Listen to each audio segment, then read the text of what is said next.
नमस्कार छात्रों, हिंदी के तासिका में आपका सभी का स्वागत है। छात्रों, इससे पहले मेरे चैनल को सब्सक्राइब कीजिए और बेल आइकॉन पर क्लिक कीजिए। इससे मेरे सभी वीडियो का नोटिफिकेशन आपको मिल जाएगा। नमस्ते छात्र, हिंदी के तासिका में आपका सभी का स्वागत है। व्याकरण विभाग में से आप रस का अध्ययन कर रहे हैं। रस की परिभाषा पिछले तासिका में रस की परिभाषा आपने देखी है। रस के स्थायी भावों के बारे में भी आपने अध्ययन किया है। रस के प्रकारों का भी आपने अध्ययन किया है। तो उसमें से रौद्र रस का भी अध्ययन किया है, उसके उदाहरण को भी आपने देखा है। तो आज हम विवित्सा रस का अध्ययन करेंगे। विवित्सा रस यानी घृणित वस्तुएं, घृणा करना, तिरस्कार करना, कि यह विवित्सा रस है। उसकी जो परिभाषा है, घृणित वस्तुएं अथवा दृश्यों को देखने, सुनने तथा अरुचिकर, अप्रिय वस्तुओं के वर्णन से मन में जो क्षोभ होता है उसे घृणा कहते हैं। यही घृणा विवित्सा रस में बदल जाती है। जो दृश्यों को देखकर, घृणित वस्तुओं को देखकर मन में जो घृणा निर्माण होती है वही विवित्सा रस है। यही घृणा विवित्सा रस में बदल जाती है कि उसी प्रकार कौन सी भी वस्तु देखने के बाद आपके मन में जो घृणा निर्माण होती है उसे ही विवित्सा रस कहा जाता है। विवित्सा रस के जो उदाहरण हैं, सिर पर बैठे काक आँख देऊ खात निखारत। सिर पर बैठो काक आँख दोऊ खात निकारत। खिंचत जिवहि जार शहर अति आनंद उर धारत। गिद्ध जांग को खोदी खोदी के मांस उपारत। गिद्ध जांग को खोदी खोदी के मांस उबारत। स्वर्ण अंगुरनी काटी काटी के खात विदारत। कि इन पंक्तियों के माध्यम से कि वही दृश्य देखने के बाद मनुष्य के मन में घृणा निर्माण होती है। कि जैसा पहले पंक्ति में देखिए, सिर पर बैठो काक आँख दोऊ खात निकारत, कि जिस प्रकार यह कौवा कि सिर पर बैठने के बाद मन में घृणा निर्माण होती है। कौवे को कोई जो वस्तु खाते समय कि व्यक्ति के मन में घृणा निर्माण होती है, उसी प्रकार यह विवित्सा रस निर्माण होता है। उसी प्रकार दूसरे जो पंक्तियों में खिंचत जिवहि शार अति ही आनंद उर धारत, कि इन पंक्तियों में भी शाहरे जानवर कि यह जीव चाटते समय कि उसी समय उसका दृश्य देखने के बाद मन में यह विवित्सा रस निर्माण होता है, घृणा निर्माण होती है। उसी प्रकार तीसरी पंक्तियों में देखिए कि गिद्ध जांग को खोदी खोदी के मांस उपारत। गिद्ध पक्षी है कि जब जानवर मरते समय मर जाता है तभी उसका मांस खाने के लिए जांग का जो मांस तोड़ते समय कि उसी समय वह दृश्य देखने के बाद मन में घृणा निर्माण होती है। और उसी प्रकार अंतिम की पंक्ति में देखिए कि स्वर्ण अंगुरीन काटी काटी के खात विदारत, कि स्वान है, आप देखिए स्वान यानी कुत्ता, कि यह कुत्ता पक्षी जो कुत्ता है, प्राणी है, कि वो उसी समय जब मांस खाते समय काटते हैं, काटते काटते खाते हैं, तभी वह दृश्य देखने के बाद आपके मन में निश्चित रूप से यह घृणा निर्माण होती है और उसे ही विवित्सा रस कहा जाता है। 3 नंबर का रस है अद्भुत रस, अद्भुत यानी आश्चर्यजनक, आश्चर्य होना, कि उसी प्रकार यह अद्भुत रस की परिभाषा है जहाँ किसी आश्चर्यजनक या अलौकिक क्रियाकलाप अथवा किसी वस्तु दृश्यों को देखकर हृदय में विस्मय अथवा आश्चर्य का भाव उत्पन्न होता है। अब मन में जब किसी वस्तु को देखकर, किसी दृश्य को देखकर आपके मन में जब आश्चर्य होता है, विस्मय होता है, तभी उसी समय अद्भुत रस की निर्मित हो जाती है। वहाँ अद्भुत रस की व्यंजना होती है कि अद्भुत रस यानी जहाँ किसी आश्चर्यजनक या अलौकिक क्रियाकलाप अथवा किसी वस्तु को, दृश्य को देखकर जो मन में विस्मय आता अथवा आश्चर्य का भाव उत्पन्न होता है, वहाँ अद्भुत रस की व्यंजना होती है, निर्मित होती है, और इसीलिए उसे अद्भुत रस कहा जाता है। अद्भुत रस के जो उदाहरण है देखिए, लिनोह उखारी पहाड़ विशाल, चलिए ते ही काल विलंब न लायो, विलंब न लायो, मारुत नंदन मारुत को मन को, खगराज को बेग लजाओ, तिखी तुरा तुलसी कथो पै किए पै किए, उपमा को समाऊ न आयो, मनो प्रत्यक्ष पर्वत की नवलोक, लसी कपि यो लुकी धुकी धावो। कि इन पंक्तियों देखिए, यह पंक्ति उदाहरण है। लिनो उखारी बाहर विशाल, पहाड़ विशाल, चलियो ते ही काल विलंबन लायो, मारुत नंदन मारुत को मन को, खगराज को बेग लजाओ, तिखी तुरा तुलसी कहतो पै हिए, उपमा को समाओ न आयो, मानो प्रत्यक्षा पर्वत के नवलोक, लसी कपि यो धुकी धाओ। कि इन पंक्तियों के माध्यम से, पंक्तियां पढ़कर कि मन में निश्चित रूप से यह अद्भुत रस की जो उत्पत्ति होती है, आश्चर्य होता है। जैसा दूसरा उदाहरण है, बिनु पग चले बिनु सुने बिनु काना, बिनु पग चले सुने बिनु काना, कर बिनु कर्म करे विधि नाना, अनन रहित सकल रस भोगी, अनन रहित सकल रस भोगी, बिनु पानी वक्ता बड़ जोगी। कि इन उदाहरणों के माध्यम से यह वाक्य सुनने के बाद निश्चित रूप से मन में आश्चर्य का भाव निर्माण होता है, यह अद्भुत रस की उत्पत्ति होती है। ऐसा उदाहरण पहले पंक्ति में देखिए, बिनु पग चले सुने बिनु कान, कि जब व्यक्ति बिना पैरों से चलता है या बिना कान से सुनता है, यह वाक्य सुनने के बाद निश्चित रूप से मन में आश्चर्य की भावना निर्माण होते हैं, आश्चर्य लगता है, और इसलिए यह अद्भुत रस। दूसरी पंक्ति में देखिए कि कर बिनु कर्म करे विधि नाना, कर बिनु कर्म करे विधि नाना, कि हाथ के कारण, हाथ न होने से ही वह सभी आपका जो कर्म है, विधि है, वह सभी करता है। यह वाक्य सुनने के बाद हाथ के बिना यह जब सभी कार्य करता है तो निश्चित रूप से आश्चर्य मन में निर्माण होता है, अद्भुत रस की उत्पत्ति होती है। अनन रहित सकल रस भोगी, तीसरी पंक्ति में अनन रहित सकल रस भोगी, कि उसे अनन यानी मुख, मुख नहीं, फिर भी वह सकल रस भोगी, कि मुख रहित, मुख नहीं है, इसलिए वह जो सकल रस रहित रस भोगता है।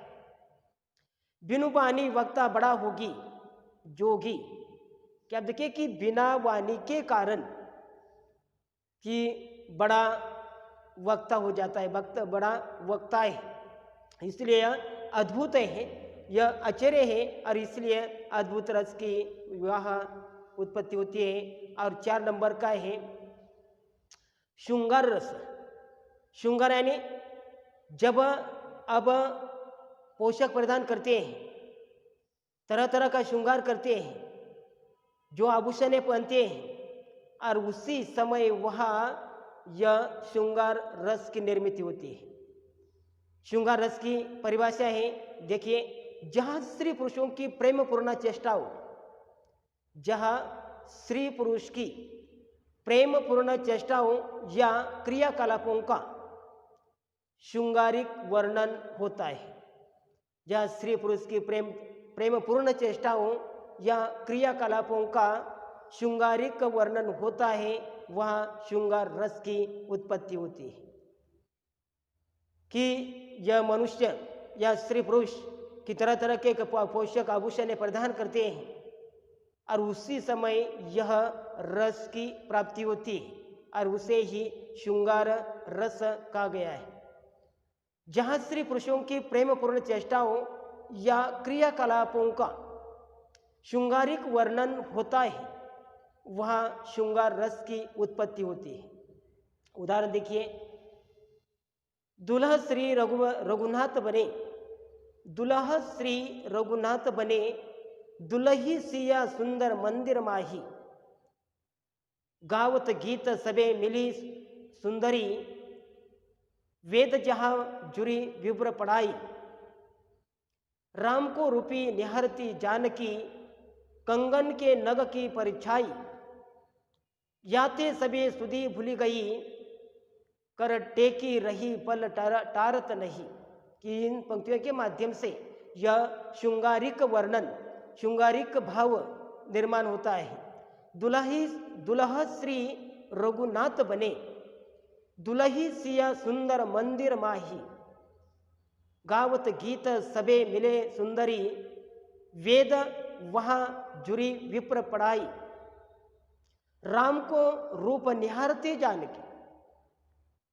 राम का रूप, कि राम इतना सुंदर कपड़े पोशाक परिधान किया है और उसी समय राम को रूप निहारते जानकी, कंकन के नग की परछाई, याते सबे सुधी भूली गई, कर टेकी रही पलटारत नाही।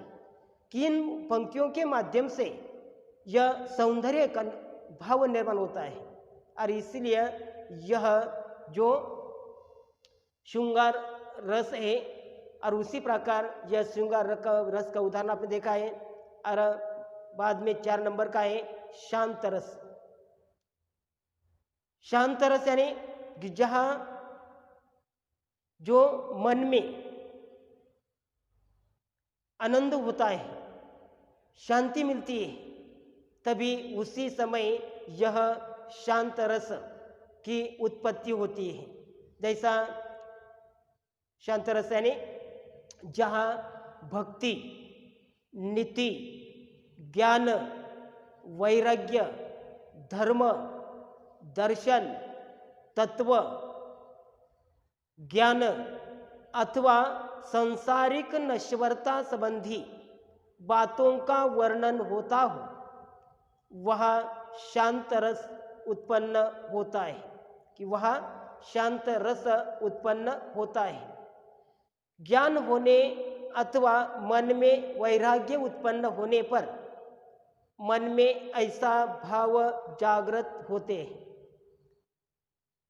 कि जहाँ भक्ति, नीति, ज्ञान, वैराग्य, धर्म, दर्शन, तत्वज्ञान अथवा सांसारिक नश्वरता संबंधी बातों का वर्णन होता हो, वहाँ शांत रस उत्पन्न होता है।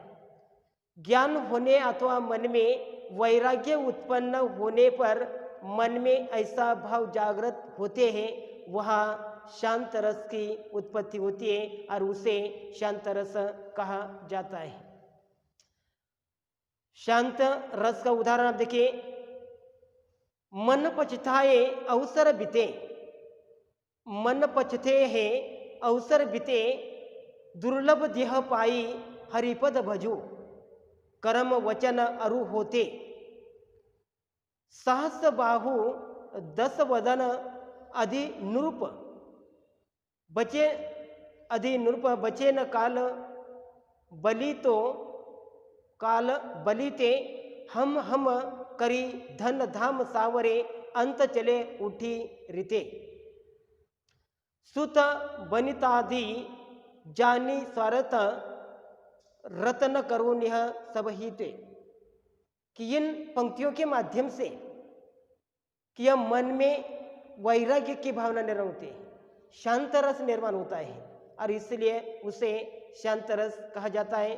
और बाद में दूसरा उदाहरण आप देखिए, माला फेरत जुग गया, माला फेरत जुग गया, गया न मन का फेर, कर का मन का डारी है, डारी के मन का फेर। कि माला फेरते हुए जुग गया, कि माला फेरते फेरते यह सभी युग गया है। गया न मन का फेर, कि मन में कितने भी आप जो माला के जो फेरते हैं, जुग गया, गया मन का फेर। क्या आप देखिए कि माला जो जपते जपते कि युग चला गया, युग बीत गया है, लेकिन मन का फेरा गया नहीं। कर का मन का डारी कई, मन का फेर। कि उसी प्रकार उसमें से कि जब आप भगवान की भक्ति करते समय या वैराग्य की भावना निर्माण होती है, तभी उसी समय संसारिक जो सुख मिलता है और उसे ही यह जो शांत रस कहा जाता है, शांति मिलती है। आगे का जो 6 नंबर का रस है भक्ति रस। भक्ति रस यानी जहाँ मन में ईश्वर अथवा अपने किसी इष्ट देवता के प्रति, जहाँ मन में ईश्वर अथवा अपने किसी इष्ट देवता के प्रति श्रद्धा, अलौकिकता, स्नेह तथा विनयशीलता का भाव उत्पन्न होता है, वह भक्ति रस की व्यंजना होती है। भगवान की भक्ति करते करते जब ईश्वर की प्राप्ति होती है, तब उसी समय व्यक्ति के मन में भगवान के प्रति भक्ति निर्माण होती है। और उसी प्रकार यह भक्ति रस के बारे में कहा है कि जहाँ मन में ईश्वर अथवा अपने किसी इष्ट देव के प्रति श्रद्धा, अलौकिकता, स्नेह तथा विनयशीलता का भाव उत्पन्न होता है, वह भक्ति रस की व्यंजना होती है। और उसी प्रकार यह भक्ति रस की व्यंजना होती है, भक्ति रस निर्माण होता है। और भक्ति रस के जो उदाहरण है, समदर्शी है नाम त्योहारो सोई पार करो, समदर्शी है नाम त्योहारो सोई पार करो, एक नदिया एक नार कहावत मैलो नीर भरो। एक नदिया एक नार कहावत मैलो नीर भरो, एक लोहा पूजा में राखत एक घर बधिक परो। सो सुविधा पारस नहीं जानत कंचन करत खरो। क्या आप देखिए कि उसी प्रकार इस उदाहरणों के माध्यम से कि समदर्शी है नाम त्योहारों, कि सभी भगवान का जो नाम है, समदर्शी है नाम त्योहार की सभी विश्व में यह भगवान का नाम फैला हुआ है। इसलिए पहले पंक्ति में कहा है कि समदर्शी है नाम त्योहार सोई पार करो। एक नदिया एक नार, एक नदिया और एक नार जो कहावतें, मैलो नीर भरो, कि एक नदिया एक नार, मैलो नीर भरो, कि नदियां है, नार ने नाला, कि दोनों ही समान है। ये नदियों में जो शुद्ध जल देने वाली नदी है और नाले में यह गंदा पानी छोड़ते हैं। लेकिन उसी समय कहा है कि एक नदिया एक नार कहावत मैलो भरे नीर भरो, कि जब नाले का पानी कि यह नदी में जो मिल जाता है, तभी उसी समय नाले का पानी नदी में मिल जाने, क्योंकि नदी को पानी है पवित्र माना जाता है, पवित्र वाली जल वाली नदी। नदियाँ एक नार कहावत मैलो नीर भरो, ये नदी और नाला, लेकिन नाले में गंदा पानी है, नदी में पवित्र है, और इसीलिए नाले का पानी जब नदी में समाविष्ट हो जाता है तभी उसी समय यह नाले का जो गंदा पानी है नदी में समाविष्ट हो जाने के बाद वही निर्मल जल वाला बन जाता है। इसलिए वह भक्ति रस है। एक लोहा पूजा में रखत एक घर बधिक परो, कि एक लोहा पूजा में रखा जाता है और एक लोहा पति के घर में होता है, लेकिन सो सुविधा पारस नहीं जानत कंचन करत करो, कि एक लोहा पूजा में रखा जाता है और एक बाधिक के घर में होता है, लेकिन यह पारस जो पत्थर है, यह पारस दो ही लोहों को चुनने के बाद कि दो ही लोहे का शुद्ध सोने में बदल जाता है, कंचन करत खरो, कि वह उसी प्रकार इस उदाहरण के माध्यम से कि यह भक्ति रस की उत्पत्ति होती है, निर्मित होती है। और उसी प्रकार आज कि हमने रस का अध्ययन किया। पहला रस है रौद्र रस, दूसरा रस जो विवित्सा रस है, तीसरा अद्भुत रस है, चौथा